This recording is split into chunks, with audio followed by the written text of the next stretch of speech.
अभी अच्छा। हमें जिस तरह के सैलाब का सामना है वो भी तारीखी है, वो भी अनप्रेसिडेंटेड है। मतलब लाखों एकड़ ज़रई अराज़ी हमारी ज़ेर-ए-आब है पंजाब में इस वक्त। हमें फूड सिक्योरिटी के इश्यूज़ होंगे, हो सकते क्या हैं, होंगे, ये हमारे सामने हैं। उसके बाद ये नए नए फिनोमेना जो हम सुन रहे हैं ना कि पानी का ना निकल पाना, जो पानी है जो जो उसकी सतह है जो कि विद अ फ्यू डेज उसको इधर उधर हो जाना चाहिए, मतलब पूरे रास्ते हैं, शगाफ लगाए जा रहे हैं वो, लेकिन पानी की सतह में वही बरकरारी रहना, दीज आर आल्सो क्वेश्चंस। मतलब अभी हम सुन रहे थे कि जी रावी का पानी चनाब में नहीं मिल रहा एंड उसकी वजह से भी इश्यूज आ रहे हैं। और फिर ये जो जो मामला हम देख रहे हैं इसके पीछे हमें पता है कि हमारी कंट्रीब्यूशन दुनिया में ग्लोबल वार्मिंग में क्या है, लेकिन दुनिया की जो कंट्रीब्यूशन है उसकी वजह से हमें असरात हैं। लेकिन ग्लोबल वार्मिंग में तो हमारी कंट्रीब्यूशन नहीं होगी, लेकिन हमने भी कोई खास कसर नहीं छोड़ी। आई एम सॉरी, ये दरख्त काटना, डील करने ये में कंक्रीट सिटीज बनाना तो हमारी भी कंट्रीब्यूशन है। हाँ, जाहिर है, चाहे वो समंदर के रास्ते हों, चाहे वो डेल्टा के रास्ते हों, बहुत सारी जगह हमारी अपनी कोताहियाँ भी हैं। प्रोफेसर डॉक्टर अबू बकर हमारे साथ मौजूद हैं, director centre of water informatics लाम्स हैं। बहुत शुक्रिया डॉक्टर साहब। डॉक्टर साहब, सबसे पहले तो हमें ये समझाइए कि जिस सैलाब का हमें सामना है इस वक्त, मतलब was it a writing on the wall, ये आना ही था, या ये अनप्रेसिडेंटेड तो है, ये अनएक्सपेक्टेड भी है, या अब हमें इसके लिए जहनी तौर पर तैयार रहना चाहिए? ये हर new दो norm हमारा बन ये हर गया है। 2-4 साल बाद हमें हिट करेगा ऐसे? जी बहुत शुक्रिया।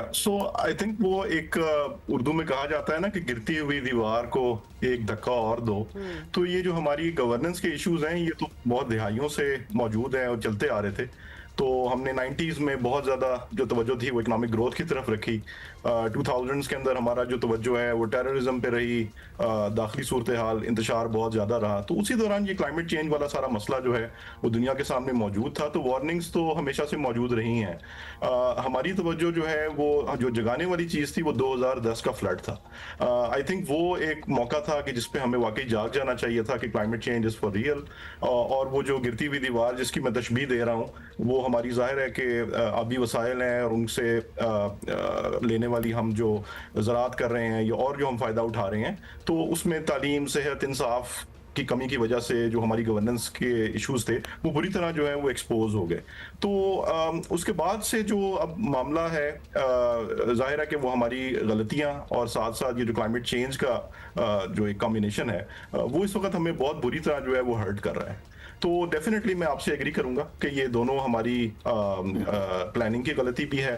फोरसाइट होनी चाहिए थी हमारे पॉलिसी मेकर्स के अंदर कि जब हम कई दहाइयों से ये देख रहे थे कि दुनिया में क्लाइमेट चेंज का मसला जो है वो आ रहा है, हमारी बुनियादी तवज्जो जो है वो अपने दूसरे मसाइल की तरफ रही।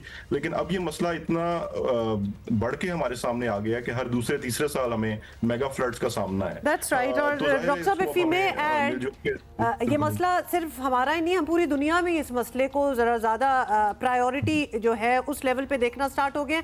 आपने 2010 का जिक्र किया and you said that may be that was the time कि हमने इसको सीरियसली ले लेना चाहिए था, नहीं लिया। 15 साल गुजर गए, हम 2025 में अब बैठे हुए हैं।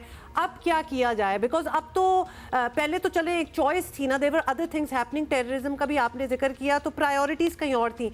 अब तो हम मतलब और किसी तरफ देख ही नहीं सकते। अगर आधा मुल्क आपका डूबा हुआ है पानी के नीचे, तो there is nothing else that you can do. How do we deal with this now? और what ideas, you know, if it is taken seriously now, तो कहाँ से शुरू करना चाहिए? तो ये तो कॉन्वर्सेशन 2022-23 में भी थी ना। तो 2022 में भी तो एक बड़ा एक अनप्रेसिडेंटेड फ्लड था। तो वो दूसरा वार्निंग साइन भी हमारे पास आ चुका हुआ था। और ये जो आप अपने प्रोग्राम में बात कर रही हैं, एग्जैक्टली यही कॉन्वर्सेशन उस वक्त हो भी रही थी। तो हमें दुनिया के सामने अपना केस ले जाने की जरूरत है, जो उस वक्त ले जाया भी गया। और उसमें हमें बताया गया कि लॉस एंड डैमेज फंड के अंदर हम कुछ मुल्क के अंदर जो तबाही मची है उसमें हम कुछ इन्वेस्ट करना चाहते हैं, फ्लड रेजिलियंस को बढ़ाना चाहते हैं। तो एक सवाल तो ये है कि पिछले 2-3 साल में हमने जो है क्या किया है। देखें, रिपोर्टें बहुत सी मौजूद हैं। 2010 में जो जस्टिस मंसूर अली शाह साहब ने एक रिपोर्ट लिखी थी फ्लड्स के ऊपर, उसकी मैनेजमेंट की बड़ी खूबसूरत वो रिपोर्ट है, वो हमारे सामने मौजूद है। नेशनल ये डिजास्टर रिडक्शन स्ट्रेटजी हमारे पास है, फ्लड रेजिलियंस रिस्पांस की बहुत सी रिपोर्टें हमारे पास मौजूद हैं। काम काफी हुआ है। मेरा ख्याल है जो काम गवर्नमेंट कर सकती है उसके साथ साथ कम्युनिटी लेवल पे आई थिंक बहुत सी चीजें जो है वो करने की जरूरत है। तो कम्युनिटी लेवल के ऊपर मैं आपको अगर छोटी सी अगर चीज बताऊं, हमारा जो सेंटर है वो फ्लड अर्ली वार्निंग सिस्टम्स कुछ बनाता है और कम्युनिटीज को देता है, जो कि गवर्नमेंट के बड़े बड़े प्रोजेक्ट्स के नतीजे में बनाई हुई चीज नहीं है, बल्कि बहुत सी जो रिफाई इदारे हैं वो हमारे साथ काम कर रहे हैं और उसमें हम टेक्नोलॉजी को इस्तेमाल करके उस तरह के अर्ली वार्निंग सिस्टम जो है वो बना के दे रहे हैं। अब ये इस तरह की चीजें जो कि जिनमें इन्वेस्टमेंट शायद गालिबन उस लेवल की ना हो और उसमें खास तौर पे जो कम्युनिटी की इन्वॉल्वमेंट है उससे हम ये फ्लड रिस्पॉन्स एटलीस्ट या फ्लड जो पहली एक स्टेज है उसमें हम कुछ काम कर सकते हैं। दूसरा जो है वो ये कि अभी ये सारी आपकी जो कॉन्वर्सेशन है जो मीडिया पे भी हो रही है ये कुछ दिनों में गायब हो जाएगी।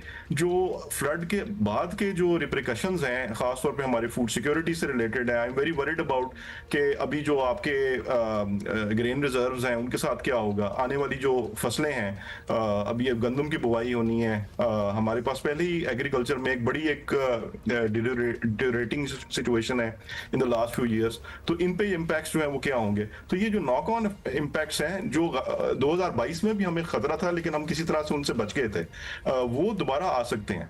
तो इसमें हमें अब जरा बड़ा मिलके एक सोचने की जरूरत है कि फ्लड रिस्पॉन्स तो हम कर रहे हैं, जो गवर्नमेंट अपनी पूरी कोशिश कर रही है, पाक फौज भी इस वक्त मैदान में मौजूद है, लोग भी इस वक्त बहुत अच्छा रिलीफ के काम में जो है अपना मदद करते हैं, traditionally it has always been there. लेकिन ये जब फ्लड के इवेंट्स गुजर जाएंगे उसके बाद मामला तो वहीं पर ही आ जाएगा जो 2010 में था और जो 2022 में था।